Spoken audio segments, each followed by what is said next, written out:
அப்போ வணக்கம்டா. இதெல்லாம் என்னடா தங்க? என்னோட பேர் வந்து அஸ்வினி. நான் 11th ஸ்டாண்டர்ட் படிக்கிறேன். நான் வந்து வெள்ளூர் டிஸ்ட்ரிக்ட் மாடல் ஸ்கூலில் வந்து. சூப்பர். இப்போ நம்ம சிலம்பம்ல ஒரு முக்கிய கருவி பற்றி தான் நான் சொல்ல போகிறேன். சிலம்பம்னு ஃபஸ்ட்டு நமக்கு சொல்லும் போதே நமக்கு என்ன ஞாபகம் வரும்? கொம்பு தான் ஞாபகம் வரும். ஆனால் அதையும் தாண்டி பல கருவிகள் இருக்குது அப்படின்றத சொல்ல தான் நான் வச்சுருக்கேன். இப்போ முக்கியமாக அதில் நான் கதாயுதம் அப்படின்ற ஒரு வீர கருவியை பற்றி தான் சொல்ல போகிறேன். இது எதுக்காக ஃபஸ்ட்டு பயன்படுத்தினாங்க அப்படின்னா, ஆதி காலத்தில் மன்னர்களுக்கு போர்லாம் நடக்கும்போது போர்களை தன்னை தற்காத்து கொள்ள இது முக்கியமாக பயன்பட்டுச்சு. எப்படி தற்காப்புக்காக பயன்பட்டுச்சு அப்படின்னா, ஒரு சில கருவிகள்லாம் எப்படின்னா ஒருத்தர் கூட ஒருத்தர் போரிடுற மாதிரி தான் இருக்கும். இப்போ வாழை எடுத்துக்கிட்டிங்கன்னா ஒருத்தர் இன்னொருத்தர் 2 பேர் மட்டும் தான் போட முடியும். ஆனால் தன்னை சுற்றி ஒரு 100 பேர் இருந்தாலுமே இந்த ஒரு ஆயுதத்தை வச்சு அவங்கள வந்து எதிர்த்து நம்ம அந்த போட்டியில் வந்து வெல்ல முடியும். எப்படின்னா இப்போ எதிரில் வந்து இது எல்லாராலையும் பயன்படுத்த முடியுமா அப்படின்னா கண்டிப்பாக இல்லை. வலிமை மிகுந்த ஒரு மனிதரால் மட்டும்தான் இது முடியும்.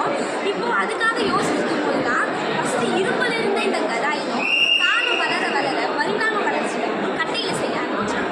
கட்டையில் தான் செய்கிறாங்க. எல்லா கட்டையாலையும் தப்பிட்டு பக்கத்தில் வேப்ப மரம் குங்க மரம் எவ்வளோ இருக்கும். ஆனால் அது எல்லாமே வலிமை மிகுந்ததாக இல்லை. அந்த கொஸ்டின் எல்லாமே ஆன்சர் வராது. அதனால தான் ஒரே கட்டையால் செய்யாமல் இதுக்குன்னு வலிமை மிகுந்த கட்டையால் இப்போ கருங்காலி மரம் அரச மரம் அப்படின்ற ஒரு சில கட்டையால் மட்டும்தான் இதை செய்வாங்க. இதையும் எல்லாராலையும் பயன்படுத்த முடியாது. அந்த இடத்துல கொஸ்டின் மார்க் தான். அதனால என்ன பண்ணாங்க, காலம் வளர வஜ்ராயுதம் அப்படின்ற இதை வந்து கண்டுபிடிச்சாங்க. ஆனால் இந்த கதாயுதம் வந்து நம்மளுக்கு வந்து மூச்சு பயிற்சிக்கு ரொம்ப இதுவாக இருக்குது. அதனால இப்போ ஒரு வஜ்ராயுதம் வந்து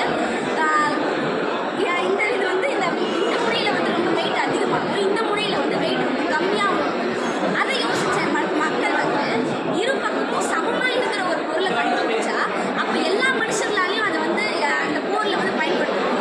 வலிமை மிகுந்தவங்களால் மட்டும்தான் பயன்படுத்த முடியும்னு இல்லை அப்படின்றத நிலை நிறுத்த இந்த ஆயுதத்தை கண்டுபிடிச்சாங்க.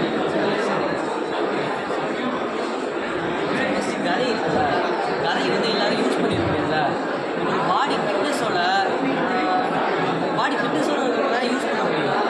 முதல்ல கதையை யூஸ் பண்ணணும்னா மூச்சை அடக்கி அந்த மூச்சை வெளியே விட்டு மூச்சு பயிற்சி பார்த்தீங்களா, அந்த மூச்சு பயிற்சி முறையான முயற்சி மூச்சு பயிற்சி இருந்தால் தான் கதாயுதத்தை வந்து அவங்க யூஸ் பண்ண முடியும்.